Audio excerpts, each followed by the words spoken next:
Hello, everyone. Ooh, my bad. I almost dropped stuff with these hands. Pray for me. Today is Thursday. Forgive me. Today is Wednesday, August 17th. I didn't do anything Tuesday. I was just really tired.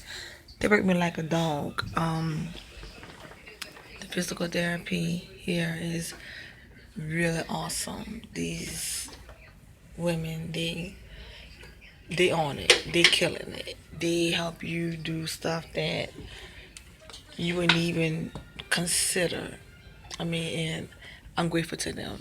It's crazy because, when you not sick and just everyday living, like I said in my other videos, everyday life, you think about getting out of bed, brushing your teeth, combing your hair, stretching, writing, for women polishing our fingernails, putting your socks on, putting your tennis shoes on, putting your shirt on, putting your pants on. Just everyday simple things that we just definitely take for granted. It's torture when you have an infection on your spinal cord and it affects every area of your life. You're thinking, your walking, your vision, how you get up, how you move, everything is just totally just you really just feel awkward. You wired different. Your perception, your thought patterns, um, daily living, just how to deal, how to make it through the night, how to get through to another day is what you just try to figure out. Like, okay, got through this day. Okay, one more day, one more day. I can do it. I can make it. I can face it. I can survive it. I can trump through it. I can be victorious. I can be a winner. I can survive this here. And a lot of things are definitely not easy. It's difficult. But when you go through certain diseases such as transverse myelitis or MS, um, everything is affected because when they find lesions on your brain and um, your spinal cord is affected, everything is really just out of line, and you really just like a newborn baby. You're kind of like a toddler, like you learning everything over, like you just being trained how to just relive basic life, just to go back out there in reality and just start all over is what you're mainly doing. What they told me is that they broke down everything like broken down in steps. Just kind of just started everything over. Put one foot in front, the under, holding things. Like we're doing this hard, tough modeling clay. I make a joke. I said, "Did NASA make this here?" Because it's so tough, but it really, really helps you to get your grip strength together. Especially when I've lost so much grip strength. It'll take me what might take somebody a quick second. It may take me a minute to do this here. It may take me 5 minutes to open the bottle. Put my lip gloss on, to open the toothpaste cap. Just simple things. It's like you just want to just scream because it's like I can't believe this here. But every day, one day at a time, little by little, moment by moment, hour by hour, second by second, it gets better. You have your good days, you have your bad days. You just thank God that you trump through the bad days. You look forward to the better days when the better days come. You just honor God and say, okay, well, thank you, brought me through this here, and there's so much more to bring me through. But even for the minor things, I just bless you and honor you because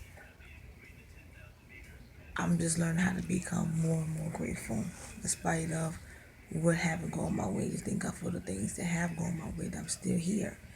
I still breathing and living. So yesterday was a definite workout, and I needed it because I was just too tired to vlog and just come on. And I was debating like, okay, well, do it around lunchtime, but went to lunch, went to sleep, then they called me back to go to rehab. Then nighttime came, had a visitor come. Thank you, Sister Naomi, for coming to see me. Love you. Mwah. Appreciate it. So she came, and so, at 9 o'clock, they want everybody to go home. That they come on the machine and like, okay, 15 hours are now over. Tear, because I want everybody to stay. I need somebody to talk to. Like, I love company, but it's time to go. So I'm like, all right. So that, sit up and watch the Olympics a little bit more. And what did I do? Eat a little bit much more of a snack. Then I was like, I'm done. I took me a shower and I went on to bed. That was it. Didn't sleep too good last night. Not really in pain, but just numbness. Like the numbness just kept me up like every couple hours. I just kept just waking up, and I'm like, I need to sleep, but my body has like its own zip code. It does what it wanna do. No matter how hard I try to get in line, it's just stubborn. So I'm like, oh, like for real. And breakfast came like around 7:30 that I had to hurry up and eat because then we had to go. I had the training for 8 o'clock, and so we went outside this morning. And wasn't too hot. The sun, I think you think it would be hot like around 9 or 10. 8 o'clock in the morning wouldn't be so warm, but it was. So we definitely stayed in the shade more than in the sun. And it was just like, okay. So we did that. And this thing called a rollator it's just mainly a walker with a seat on it. So when you get tired, when you get exhausted, you can lay down and relax yourself. And you're not like you're not out of breath, you're not panting like a dog for water. You can just relax yourself and get a much needed break. Cause I don't need to pass out, and I'm not doing it. But good news is that they are looking to dismiss me on Friday. The symptoms are still there, but the pain has been controlled, and that was one of the major issues that had me here in this rehab. Um, when your pain is off the chart, like they have like the charting where you can see it. There's a chart on the wall, and it goes from 0 to 10. Obviously 0 is no hurt, then 2 hurts a little bit more, then 4 is a little bit more, then 6 hurts even more, 8 is a whole lot, 10 it hurts the worst. And with me, since day one, I've been at like 100 plus. You see, there is no such thing in George's world. Yes, there is. But that pain was horrible. And they had me on the highest dose of steroids. And steroids is dangerous. Especially for somebody who never used it, never had a reason to have to use it. That could have had so many adverse effects. I thank God I survived it. Hallelujah. Thank you, Lord God. I'm grateful because that was scary. For somebody to come and tell you, you need steroids. I'm like, I ain't no drug addict. So that make you nervous. Like, get steroids. I don't want to do that. But they was telling my parents and telling me that, I was an acute case. So I didn't have a choice but to get that because this disease could have killed me. So I just thank God that everything that they was giving me that could have had the adverse side effects that you see on TV, the things that you read about, things that people tell you and stuff. I'm still here. You're looking at me. God is good. But like I said, the pain management is controlled. I'm still on Lyrical. Like you see the commercials about the fibromyalgia. That's the one. That's what I'm on. They had wanted to try me on Percocet. I took one Percocet, and Percocet is Like it's an opioid, like it's severely strong.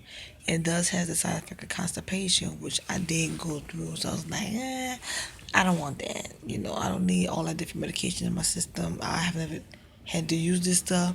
I don't know how body's going to react, so I'd rather be safe than sorry. Let me just do one thing and see how I feel with that, and then we'll move on, just in case other things um, don't really seem to go up here from that. If it goes down here, do we add other stuff on? Other than that, let's just stick with one and hope for the best. And if that works, then that's our number one start, because we're never going to keep adding new medications. Doctors are like, oh, well, this new medication came out, and we want to try and say, no, I'm not no test tube. I mean, I'm not no testing on rats like you see them perfumes and stuff and things that come out and say not tested on animals. I'm not no animal that ever knew FDA approved or non FDA approved medication come on, you want to put it in my system.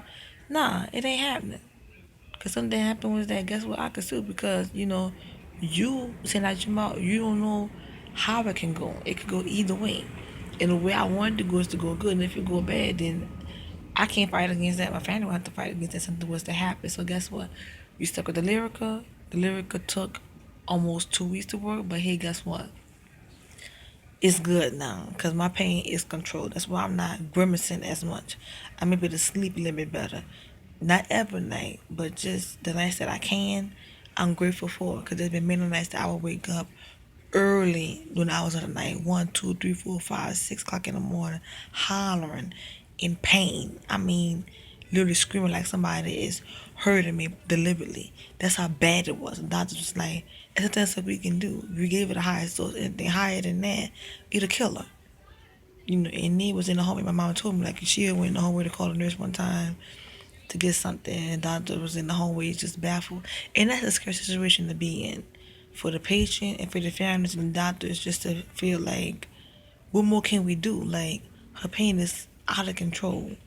And if we give her anything else, it's not gonna be good. And I mean, I'm so grateful just to be able to make my vlogs. I'm still living, because it was so bad. I mean, and today is Wednesday, August 17th, as I said, but they still don't even know if if it's honestly, they still don't even know if it's the transverse myelitis or the MS, because, like I said in my previous videos, I've had pneumonia before. I had pneumonia kind of in the middle, close to the end of June. And pneumonia is not anything to play with. And I have never had pneumonia a day in my life. I mean, besides crazy colds, and that was the crazy thing. The cold lasted so long, and when you're around kids and your immune system is down, any and everything can affect you. Simple or to the worst degree. If you hear that noise in the background, they're waxing the hallway or whatever, or they cleaning up. That's that noise. But the more than anything to play with, and if anybody has been through that, you definitely know what I'm talking about.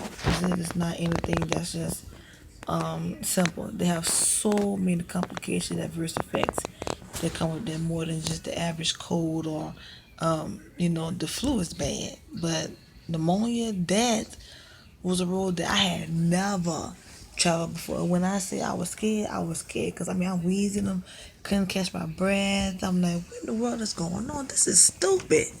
Like, what the, what the what? Like, I don't know what's up, but it was like just, it was super crazy. But I'm just grateful that God brought me through that. I mean, nobody gets the glory but God. Nobody. Nobody. Like, for real. And transverse myelitis is like a viral bacterial type of thing. And like the doctors said, if that was what it is, it does cause all this foolishness that goes on in the body. But once it comes, you have your month or two of severe dysfunction and the craziness, all the things that come along with it. And once that month or two comes and goes, you're done. You don't have to pass that way anymore. It's out of your system. It's gone for good. There's no relapsing. There's no return. it did flew out of here and there's no coming back. But the issue is that when they did the MRI, they seen the lesions on my brain, and that's a definite indicator, number one, of MS. And that's the thing that's just really, really scary. I'm trying to lesions, like, how did I get lesions? Like, what? Just working and living my life and doing my thing and just blessing, honor, and serving God, and then find out I got lesions on my brain. You have got to be kidding me. Like, how could this be? And you go from there, you have a worst pain imaginable, spinal tap, and then once that comes back, like you find out the antibodies are elevated, and that's like you want to hear because you want it to be lower. But when it's higher, that's the worst answer you could ever get because that's the telltale sign something is really, really wrong. And from that, answer from that, when they did that, she looked like a touch of scoliosis on her back, and then with the revelation from what the MRI showed, I cried.